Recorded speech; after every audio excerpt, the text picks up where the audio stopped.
The stars had always been a dream for humanity. For centuries, humans had looked up at the night sky and wondered what lay beyond. When the great jump drives were built and the first ships leapt into faster-than-light travel, the dream became real. Earth had joined the stars, reaching new worlds and meeting new civilizations. At first there was hope. The Galactic Council welcomed humanity, or at least pretended to. Their envoys came with smiles, with promises of peace, of trade, of brotherhood. To Earth's people it felt like a new beginning, a chance to step away from the wars of the past and build something better among the stars. But whispers began to spread, carried quietly from one alien world to another. Humans are too violent. Humans cannot be trusted. They are clever but dangerous. The rumors grew like a shadow across the galaxy. No matter what humanity did, suspicion followed them. Every new invention, every colony, every success only made the Council nervous. Then came the demands. The Council ordered Earth to give up its fleets, to dismantle its defenses, to hand over weapons. They said it was for peace, that humanity must prove it was not a threat. But Earth knew the truth. It was not about peace. It was about control. On Earth, leaders argued in great halls. Some believed surrender was safer. Some said humanity must kneel until the Council's anger faded. But the voices of ordinary people rose louder than the politicians.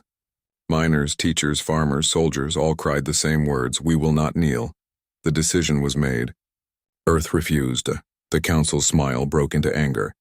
Their envoys left Earth's skies with cold eyes and sharper words.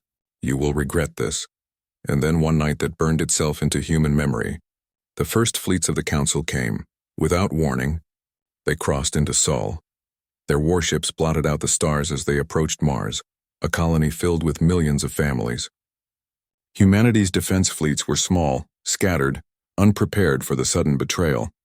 The Council did not come to negotiate. They came to destroy. Cities on Mars burned as alien weapons rained from the sky. Towers fell. Oceans boiled. Billions screamed into the void, their cries carried through comms that begged Earth for help. Orbital stations shattered above the planet, breaking into burning debris that rained down upon the surface. The Council did not stop there. They struck at Earth stations, at its moon bases, at its colonies across the inner system. To the Council, it was not war. It was punishment, a lesson to remind humanity of its place. On Earth, billions watched in horror.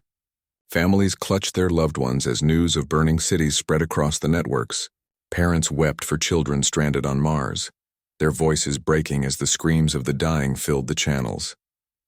And in that grief, in that pain, something began to harden inside the human spirit. Humanity had asked for peace. They had begged for understanding. They had reached out their hands in trust. And in return, the galaxy had answered with fire. In the silence of Earth's great chambers, leaders gathered. Generals sat beside farmers, scientists beside miners, engineers beside teachers. The divisions of old Earth vanished in that moment, swept away by a greater wound. There were no nations anymore. There was no north or south, east or west. There was only one thing left: humanity. And in their silence, a truth settled over them like steel. The galaxy had chosen war. Earth would not forget. Earth would not forgive. And Earth would not kneel. This was the beginning of fire, of blood, of vengeance.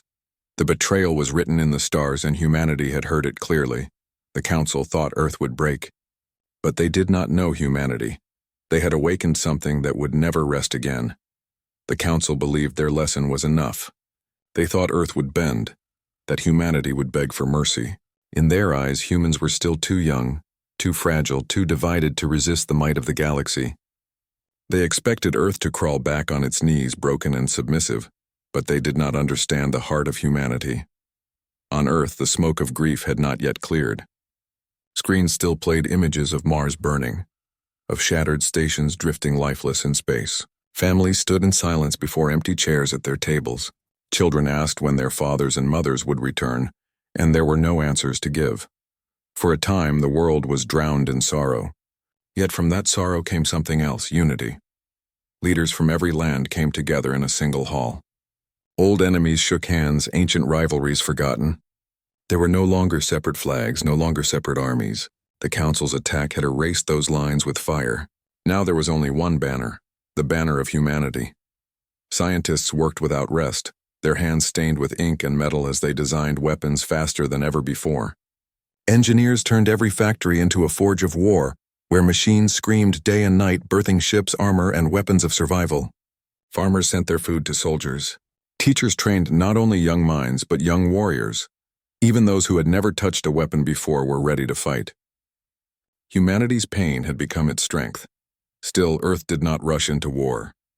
There was no loud declaration, no reckless charge into the stars.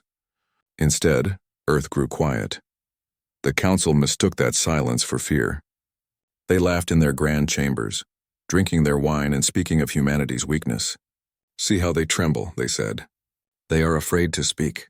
They will surrender soon," but the silence was not weakness. It was the silence of sharpened steel. It was the silence of hunters waiting in the dark. It was the silence before a storm. Messages were still sent from Earth, one final attempt for peace. Envoys traveled across the stars carrying words instead of weapons. They begged the Council to stop, to see reason, to end the bloodshed. They pleaded for mercy not just for humans but for all the innocents caught in the fire of war. The Council sneered. They called the humans arrogant for asking. They said humanity had no place among the stars. Some even declared, "The species must be contained before it spreads further." When those words reached Earth, hearts grew colder than ice. The envoys were silenced, their voices cut off mid-broadcast. The Council no longer listened. They no longer pretended peace. Their eyes gleamed only with domination, and so Earth grew quiet. Truly quiet, no more envoys left its skies, no more messages were sent. No more pleas were heard. To the galaxy, it seemed Earth had given up, its people broken. But deep beneath the silence, in hidden shipyards and secret bases, humanity was building something the galaxy had never seen. Factories roared. Asteroids were hollowed and reforged into steel titans. Scientists whispered of weapons that bent light, of engines that burned brighter than suns. Every mother who had lost a child, every father who had lost a son, every child who had lost a parent, they all poured their grief into this quiet labor. The silence was not surrender. It was preparation. One day soon the galaxy would hear Earth's voice again, but it would not be a plea. It would not be begging. It would be a promise. For now, Earth waited, hidden behind the stillness. Humanity watched the stars with unblinking eyes. Its grief turned into fire, its unity harder than steel. The storm had not yet broken, but when it did, the galaxy would feel its full weight, and the Council, in all their pride and arrogance, would finally understand the silence they had mocked. It was not fear. It was rage waiting to be unleashed. The Council had expected Earth to stay silent forever. They thought humanity would live in fear, hiding behind its broken colonies and burned skies.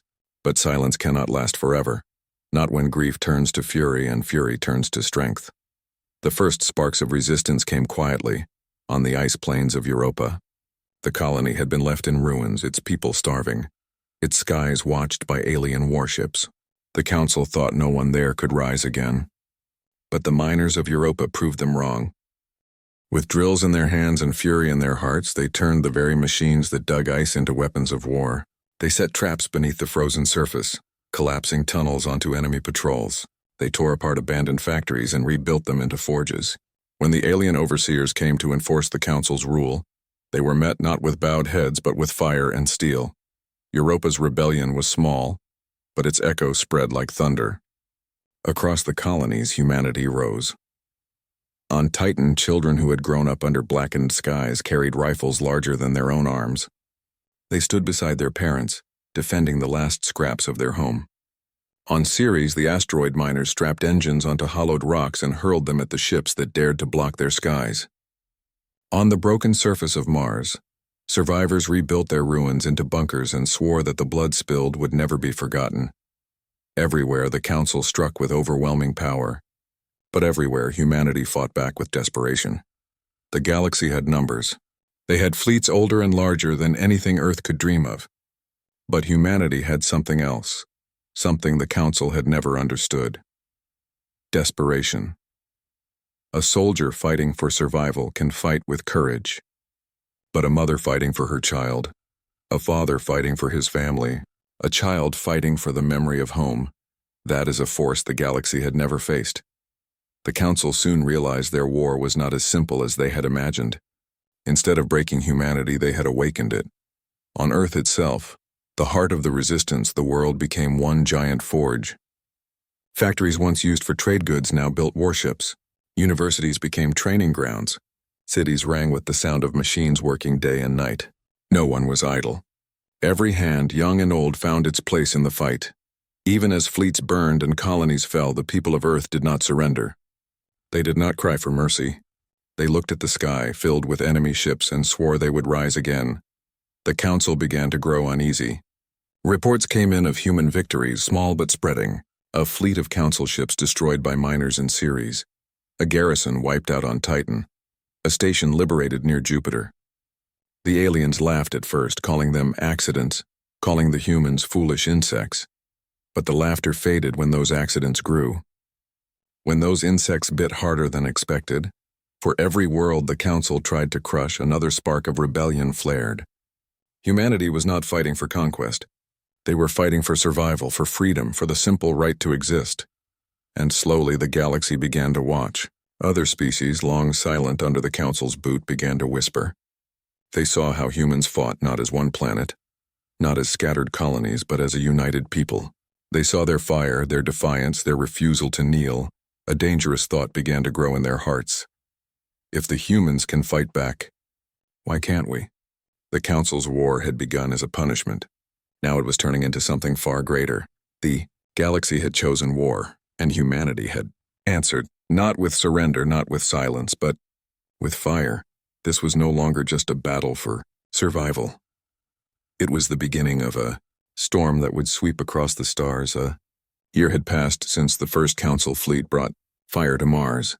A year of sorrow, of blood, of desperate battles across the system. The galaxy believed humanity would finally be broken. The Council boasted in their grand chambers, claiming Earth was a dying world, its colonies reduced to ashes. But one night, across every star and every world, something happened. A signal cut through the endless static of war. Every Council fleet, every outpost, every city across the galaxy, no matter how far, received the same transmission. Screens flickered. Voices fell silent. Soldiers paused. Civilians stared. It was Earth. The image was not of kings or generals, not of gold thrones or shining palaces. It was a simple broadcast. A man and a woman stood together in front of a tattered Earth flag. Their faces were tired, their clothes plain, but their eyes burned with something the galaxy could not ignore. The woman spoke first, her voice calm but heavy, carrying the weight of billions. You chose war. We asked for peace. We reached out our hands, not with weapons, but with hope. We begged you to see us as equals, and you answered with fire. You killed our children. You burned our homes. You thought we would kneel.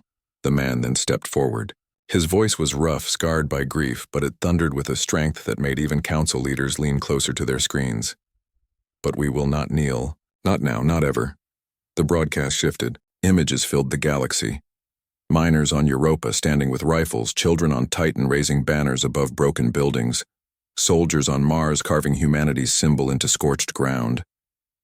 Every picture told the same story. Humanity was still alive. Humanity was still fighting. The woman's voice returned, softer now, but sharper than any blade. You chose war. You thought we would break, but you have awakened something you do not understand. You have awakened our unity.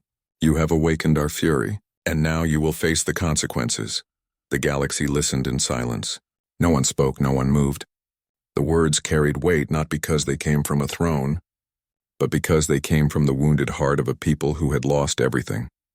The broadcast ended with one final message, written across every screen in bold letters.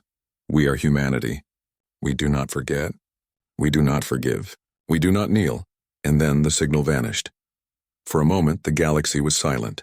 On Council worlds, leaders shifted uneasily in their seats. In the fleets, soldiers who once mocked humanity now stared at the stars with unease. And on the broken, oppressed worlds of other species, hope flickered like a spark. They had seen something in the humans that the Council could never erase, the refusal to surrender. The Council tried to laugh it off, calling it a desperate bluff, the cry of a dying species. But deep down they were afraid. For the first time in centuries, the Council faced an enemy that did not bow, did not beg, and did not break. The silence of Earth was over. The storm was coming, and though the galaxy did not know it yet, the words of that message would echo forever. It was more than a warning. It was a promise that humanity would rise from its ashes, a promise that the stars would soon burn with the fire of Earth's vengeance. The Council had chosen war. Now, they would face consequences. The galaxy thought Earth's message was nothing more than brave words from a dying people. They believed humanity could never build a fleet strong enough to stand against the ancient powers of the Council. But in the silence of that year, while the Council grew proud and careless, humanity had been working, hidden in the dark corners of the solar system, deep inside hollowed asteroids and under the frozen oceans of moons. Shipyards had been born, not the shining shipyards of the Council, full of ceremony and luxury, but grim, tireless forges where every bolt was tightened by hands that carried grief. Every ship was built with blood, sweat, and the memory of loved ones lost. And then, one night, they appeared from the blackness of space. Ships emerged, massive, angular, painted in the darkest shades of steel. They carried no banners, no marks of pride. Their very silence was their identity. The galaxy gave them a name whispered with both fear and awe: the Black Armada. The Council at first laughed. What can a handful of human ships do against the fleets of the galaxy? They mocked. But the laughter ended the day the Armada struck. The world of Dravik was the first target, a Council stronghold guarded by a fleet twice the size of humanity's. Its skies were thick with alien warships, its generals confident in their power. They expected humanity to arrive weak and break easily, but when the Black Armada came, the battlefield fell into silence. Human ships moved like shadows, striking fast, striking hard. Their weapons were not elegant but brutal, designed not for show but for survival. Alien warships burned one after another, their shields collapsing under the relentless fire of human rage. The Council fleet fought bravely, but it was not enough. Humanity's desperation turned every battle into a storm. The Black Armada fought not just with skill but with fury. Every shot fired carried the weight of Mars, of Titan, of every colony reduced to ashes. When the smoke cleared, not a single Council ship remained above Dravik. The planet's skies were free. For the first time, the galaxy saw the truth. Humanity was not weak. Humanity was not broken. Humanity was rising. Words spread faster than fire in dry grass. Across the stars, whispers began. On worlds long enslaved by the Council, people spoke with new hope. They told each other, the humans fight back. The humans defy the Council. The humans win. The Council tried to silence the whispers with threats, but it was too late. Hope had already taken root. On the liberated world of Dravik, the people stood in awe as human soldiers marched through their streets, not as conquerors, but as allies. They shared food, offered hands, and treated the alien people not as subjects, but as equals. It was a small act, but it lit a fire in the hearts of millions. Humanity was not fighting for empire. They were fighting for freedom, for themselves and for all. The Council, once certain of their power, now faced something they had never known before.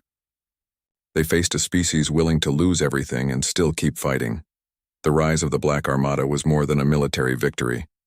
It was a message written in fire across the stars. Humanity had awakened.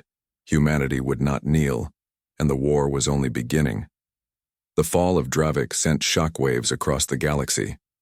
The Council had believed their fleets invincible, their control absolute.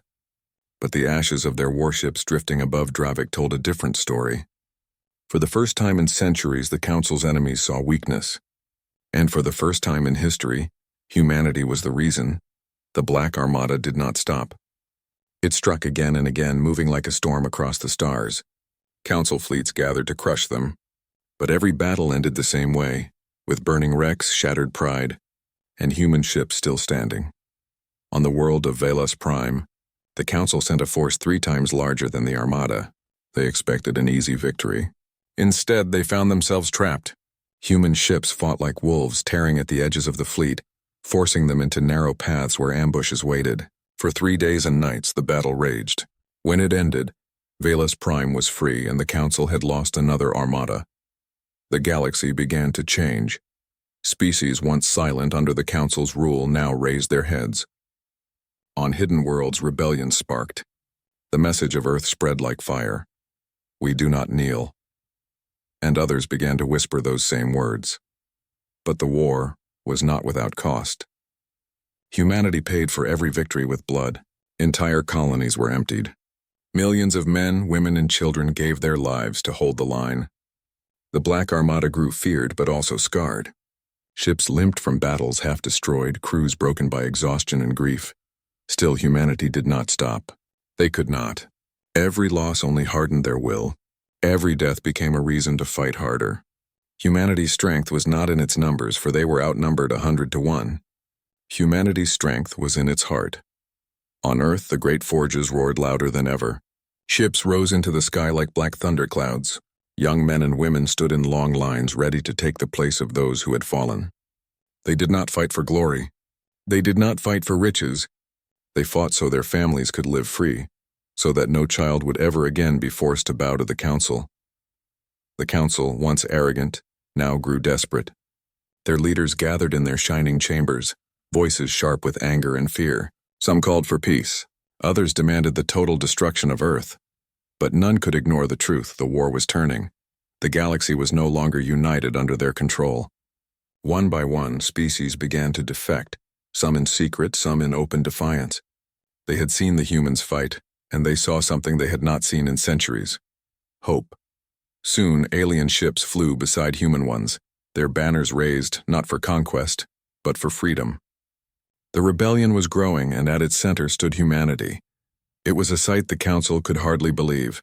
Worlds they had crushed for generations now standing tall. Voices shouting the same words that had carried from Earth: "We do not kneel." The turning tide was clear. What began as a punishment for one young species had become a war for the future of the galaxy. The Council had made a mistake. They had believed humanity was weak. Instead, they had given humanity purpose. And with every battle, with every liberated world, that purpose grew stronger. The Council still had fleets, armies, and power. But humanity had something greater: unity, fury, and the will to fight until the very last breath. The storm had begun, and there was no stopping it now. The galaxy, for the first time in ages, was changing, and it was humanity who led the way. The war had raged across the stars for years. Countless battles, endless losses, and rivers of blood had marked every corner of the galaxy. Yet now the end was in sight. The rebellion had grown beyond anything the Council imagined. Humanity, once a single planet standing alone, now stood at the heart of an alliance that stretched across dozens of worlds. And above the Council's homeworld, the final battle began. 1,000 alien warships stood guard, their weapons glowing bright, their formation tight and unyielding. The Council had gathered everything they had, every fleet, every general, every ounce of strength for this single fight. They told themselves it would be humanity's end, but when the Black Armada arrived, the galaxy saw a different truth. Human ships emerged from the void, black as night, their engines burning with silent fury, and they were not alone. Around them flew the fleets of liberated worlds, species once beaten, once enslaved, now flying free. Banners of many races filled the skies, but they all carried one cry, one promise: we do not kneel. The Council's ruler appeared on every screen, their voice dripping with arrogance even as fear flickered in their eyes. You cannot win. You are human. You are nothing. The reply came not in words, but in fire. The battle was unlike anything the galaxy had ever seen. Human ships fought like demons, tearing through lines of enemies with relentless precision. Alien allies struck beside them, their fury unleashed after centuries of silence. The skies above the Council's world became a storm of burning wreckage and shattered steel. For days the fighting raged. Suns of fire blossomed in orbit as fleets clashed and worlds trembled. Ships broke apart, soldiers gave their lives, and the void itself seemed to scream with the fury of battle. At last, the Council's great fleets lay in ruins. Their proud warships drifted as lifeless husks. Their generals fell silent. The invincible power of the galaxy was no more. On the surface of the Council's homeworld, their palaces burned. Once shining towers crumbled into dust as rebels marched through streets that had known only chains. The people, long oppressed, raised their voices in freedom for the first time in generations. When the fires settled, Earth spoke once more. A final message was broadcast across the stars, carried to every world, every outpost, every corner of the galaxy. A woman's voice spoke, calm but unshakable. We did not want this war. We begged for peace. We reached out our hands and you answered with fire. You tried to break us, but you only made us stronger. You thought we would kneel, but we rose. And now the galaxy is free, not because of your counsel, but because humanity refused to die. Her words lingered in the silence, heavy with truth. We are not monsters. We are not weak. We are human. Remember this day. Remember who we are. We will never kneel. The message ended. Across the galaxy, silence followed. But it was not the silence of fear. It was the silence of respect. On every world, voices whispered the same truth. Humanity had done what no one else dared. They had stood against the council. They had bled. They had burned. But they had not broken. And now the galaxy would never be the same. The council was gone. The chains of oppression were shattered. A new age had begun. An age born not from conquest, but from the courage of a single world that refused to surrender. Humanity had spoken through fire, through blood, through sacrifice. And the stars themselves would carry their echo forever. You chose war. Now face consequences.